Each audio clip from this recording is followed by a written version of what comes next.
past few days have been the toughest time in our democracy, especially the horrendous loss of lives of unarmed protesters at Lekki Toll Gate on Tuesday, the 20th of October 2020.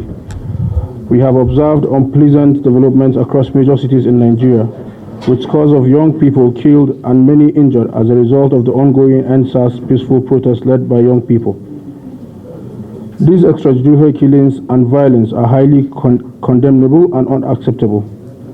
We have observed with dismay the recruitment and deployment of hoodlums and thugs to disrupt and hijack the protest by unpatriotic Nigerians.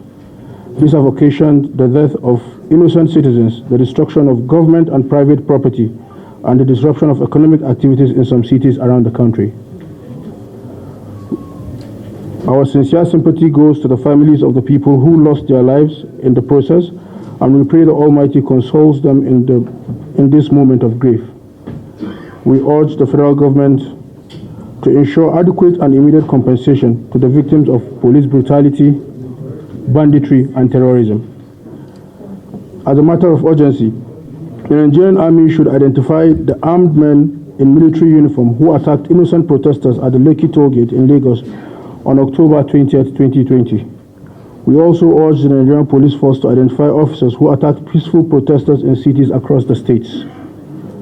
Similarly, the sponsors of the human rights violations and violence perpetrated by thugs across the Federation must be made to face the full wrath of the law. We urge the federal government to accede to the demands of the youth and ensure comprehensive reforms in the security sector. As young parliamentarians, we are committed to the yearnings of Nigerian youths, and to this end, we will be taking all necessary actions within our purview to ensure justice and accountability. In view of the foregoing, the Young Parliamentarians Forum of the 9th Assembly wishes to submit as follows. 1. The reconvening of the National Assembly.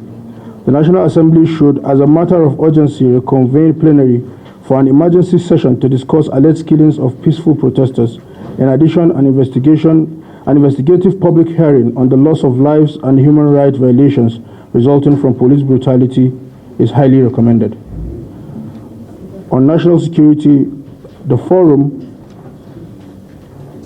calls for comprehensive police reform. The epicenter of the current protest is the acts of police brutality by the police and its proscribed tactical unit, SARS.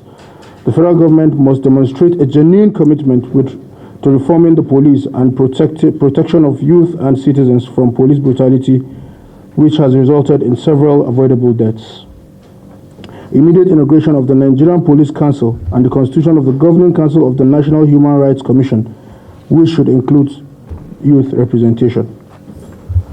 On education, we commend the effort of the leadership of the National Assembly towards resolving the lingering ASU strike and further call on the federal government to take concrete steps to end the incessant strikes by ASU. This should include sustained dialogues and negotiations to accede to the demands of ASU to enable students to go back to school. The government should consider one-year tuition fees palliative as compensation to the students who have been disadvantaged due to the prolonged strike action. Number 4, national orientation and youth development. We call on the federal government to revamp and put into use all the 11 citizenship and leadership training centers across the country and establish new ones in the states where there is none.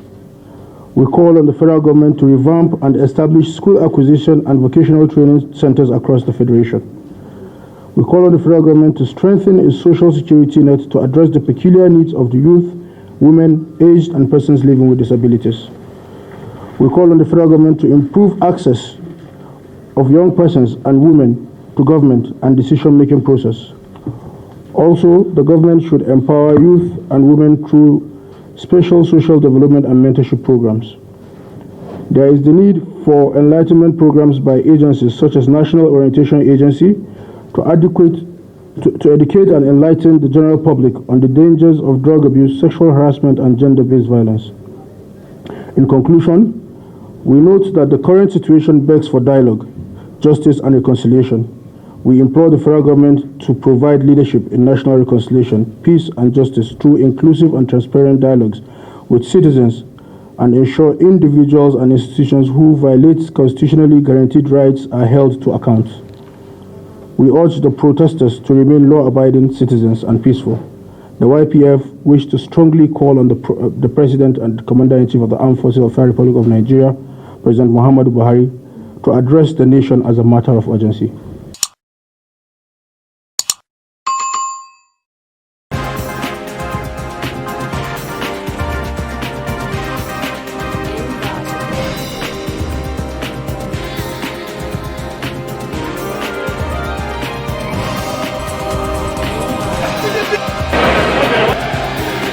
Please take your seat.